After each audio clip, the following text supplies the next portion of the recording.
Welcome back to the class, everyone.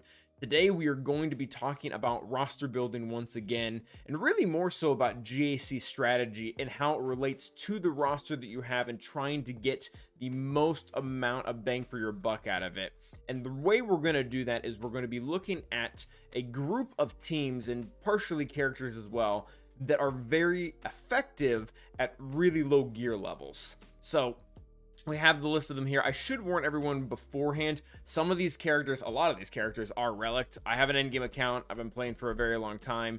Just because I have a character at a high relic level doesn't necessarily mean it needs to be there to beat 10 or 12 different teams. It might be there because A, I was farming a Galactic Legend, or B, because there was one specific team where I wasn't getting away with a really low gear on that character for. That being said, let's go ahead and start off with Iden Versio.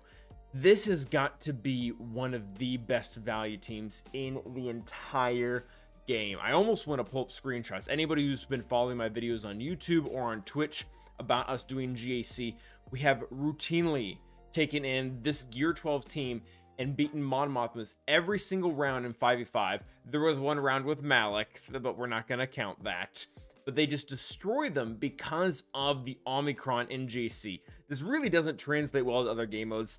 I have tried once or twice in TW. Your results will not be the same. But in GAC, with this just massive amount of extra health protection and really the 10% turn meter and 20 health percent protection every single time someone attacks at a turn, this team just tanks so much. And they also have a stacking offense built into the kit as well that doesn't have a limit, which the CG's been doing a ton lately. So not only do you not die, but eventually you build up enough damage to beat your opponent, even if that opponent is a very high relic character, such as the Mon Mothma team. One other really cool thing about this is, while it does have a lot of anti-rebel synergy, this specific clause for the Omicron doesn't list rebel out by name. This is for anyone who is attacking out of turn, that they gain all these bonuses. So very cool for her, very cool for us who wanted to use her. I wasn't able to repeat this a lot, but there was a Relic 7 CLS team in this last 3v3 with the level 9 Datacron and everything. Iden, Death, and Storm beat it. Again, you can't guarantee that every single time, but in 5v5, we destroyed Mon Mothma, and I almost don't want to, like, I do eventually want to take that team to Relics to get, you know, the fullest effect of it and maybe do something with it on defense or something like that. But I've gotten so much. If I had to pick one team that I've gotten so much use out of for the lowest amount of investment in the last year, it's Iden. Such a good character. Next up are going to be Imperial Troopers. Imperial Troopers are going to be a little bit more simpler. They don't necessarily rely on the Omicron to be able to gain stats, to be able to counteract people who attack at a turn, which is very common nowadays. Veers more so runs off of Piet's Emperor's Trap, and the way that this is going to work is if you have good mods or good Datacron or whatever it is, and your team goes first, you pretty much just win. Obviously, that is not going to apply to every team that Imperial Troopers go against, but especially in the mid-game, it's just about all of them. They are able, once they start going, they're able to pretty much not be stopped. Emperor's Trap in here, they get this every single time they take a turn, or they attack out a turn, which happens constantly with Empire characters. And then when this is combined with Veer's unique thing, or actually this is leadership, yeah. This is a leadership. Things get really broken really fast. They gain 10% turn meter whenever they gain a buff. Not to mention they also gain a ton of turn meter whenever they gain a kill. They gain 50% there. So as long as the team can go first, and you kind of want to have a certain team structured where, you know, Piet's going first, and then maybe a character like Moff Gideon is going before or even after him because he's a pretty good base speed. But Range or Stark or whoever, you don't need a ton of gear in this team. Obviously, you know, we have most of them here at pretty high. Well, actually, that's not true. We have Piet at R8, but still, this team, we've routinely used this to clean up characters like Lord Vader. Even, well, especially before the Datacron. During the Datacron, it's been a little bit harder, but I mean, that's not a huge relic investment to be able to get them to do a lot of things. And again, they can even be Gear 11 and Gear 12. If they go first, they win. The next squad we're going to be looking at is actually going to be Bounty Hunters, specifically with Aura lead. And you can tell here, again, we have a lot of undergeared characters. Our Aura Sing is actually 5 stars. Our Mando is Gear 12, and this has been great for us. And a lot of these characters, we worked with Grief at Gear 12 for a long time. We've taken him up almost specifically for the speed to get things to match with Boss, because Boss keeps getting pretty good mods. And then Zam, We use this with her at low relic levels as well, and she's at R7 because of Lord Vader. But essentially, the way this team works, it's similar to the Imperial Troopers, but with Aura's lead, you don't need the Zeta or anything crazy like that. Once you use an ability while buffed 10 times, you get your contract. They all start in stealth except Bosk, and then these two have a mass assist. So you enter into the battle, you have crazy speed because of Zam. You take 2 turns, you have contract, your Mando deletes someone, and you just pretty much win the whole match if the enemy was relying entirely on that one character to do damage. The biggest team that we have pretty consistently taken out are Dash and Bam Scoundrels, sometimes together, sometimes separate.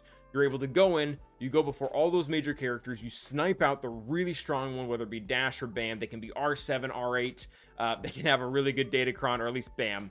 Dash, not so much, he'll destroy you. But even Dash, we used this against when he had a really good Datacron. We got into him, and we just sniped him out, and then we just cleaned up the rest of the team. My Aura does die on occasion due to, you know, the Gear 11. It actually nests as a pretty major problem for her. But for the most part, this team is able to pull off a win, even being severely undergeared, fighting against completely relic teams. By the way, all 3 of these up until now, we're not just talking about them beating teams at the same gear level, but beating teams that are above them at relics. Next one is a personal favorite of mine, probably because I love the Phantom Menace. We have Quigo Boom, and basically this whole team revolves around Jedi Knight Anakin exploding. And again, you don't need a Relic 7 Jedi Anakin. We do have him there specifically because of C. We have C, and he was a requirement for that. But even if you can get Jedi Knight Anakin to say R0, where most of the offense on this team pulls from is going to be Qui-Gon Jinn's leadership, where he converts speed 30 times over into offense. So Jedi Anakin doesn't get any speed from his relic levels. He can be R0. He can still be up to like 290 or maybe even 260. That's a huge margin of offense that he's going to be able to get into his kit. And when he goes and explodes here using his Righteous Fury, and he's getting 100% more damage if all of his allies are Galactic Republic, which they should be, which they even are here. It doesn't matter if Barriss is gear 12. It doesn't matter if Plo is gear 11. It doesn't matter if Jedi Knight Guardian is gear 7. He's still going to wipe out a ton of teams. And I actually like to use this on offense. We use this against a number of teams. My favorite is probably Maul, because Maul will just sit there and he'll tack all of his attacks into the weakest character, and Jedi Anakin will get turn after turn after turn after turn after turn and just blow everyone up. So it's a really fun team and can be used at lower gear levels. And besides Jedi Anakin, you want him probably somewhere at relics. But even Relic 3 or Relic 0 would be enough to get him to start hitting really stinking hard. Next up is going to be Bad Batch. This actually made me a little bit sad that Lord Vader required them and I had to bring them up to relics. But the one who makes things shine here is going to be Echo. Echo is unique. This is super broken. Whenever a Clone Trooper ally gains or loses a buff, they recover 4% health and protection, double for Bad Batch allies, so a ton of recoverability here. Whenever a Bad Batch ally inflicts a debuff on an enemy, that enemy loses 8% protection. If that enemy had less than 50% protection and more 50% health, they lose 8% health. So he has huge margins for protection and health damage when they are using debuffs, and the team is full of debuffs. I think every single one of them has debuffs, maybe not on their AoE. So actually, I think most of them do, but they all have debuffs in some form or another. So you, even at Gear 11, which is where we used this team for a long time, we even made a huge series on it that I think was actually pretty helpful to a lot of people, because even at Gear 11, they can tear apart fully relic teams. The best one, I think, was probably First Order. Obviously, without SLKR, we weren't able to quite do that much, but they were still being able to do a lot of damage. They were able to beat Grievous in some circumstances, as well as taking down Geos really well, or Nuge, or even like slow bounty hunters in the opposite team, where they were just able to take control, because they didn't necessarily need to do a lot of damage. They just had to get debuffs out, and the other teams, regardless, just kind of melt, because their damage isn't based on their own offense, but their enemy's health and protection. Last but not least is going to be Grievous. I don't think this is going to apply to a lot of people, just because you end up having to build up a lot of separatist characters to go with Grievous when you're going for, say, gas. But even if similar to Jedi Anakin, if you can get Grievous just to R0, he doesn't have to be R7 or R5. If you can get him to R0, where he already is pumping out about 120,000 health, obviously at R7 he's going to have a lot more than that. But if you can get him there and he has 120,000 health, and just put him with garbage droids on defense, he typically is going to call out the same counter that he would call out if you had put him with a really good group of characters. So you can use, again, garbage gear level. He will probably get 2-shot fairly easily, but he can still call out a really good team, and it really all revolves around Metalloid Monstrosity. And here he's going to, at the start of every character's turn, if Grievous is below 100% health, he dispels all debuffs on himself and inflicts mark on the other healthiest droid ally until the end of the turn. So they don't have to be separatists, they don't have to be dark side, there doesn't really have to be anything special about them. Once he loses all of his protection, then IG-88 Sentinel droid with no mods is going to get targeted.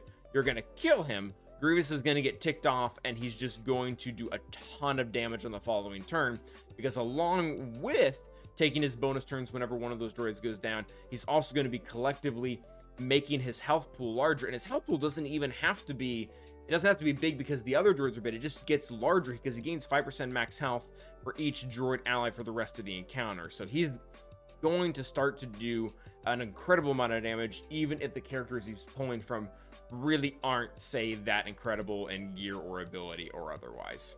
So those are the 6 teams we want to talk about that have an immense amount of value at lower gear levels. Let me know which ones we missed. I know there are more out there. These are just probably the last 6 that have been useful to me in my GAC career.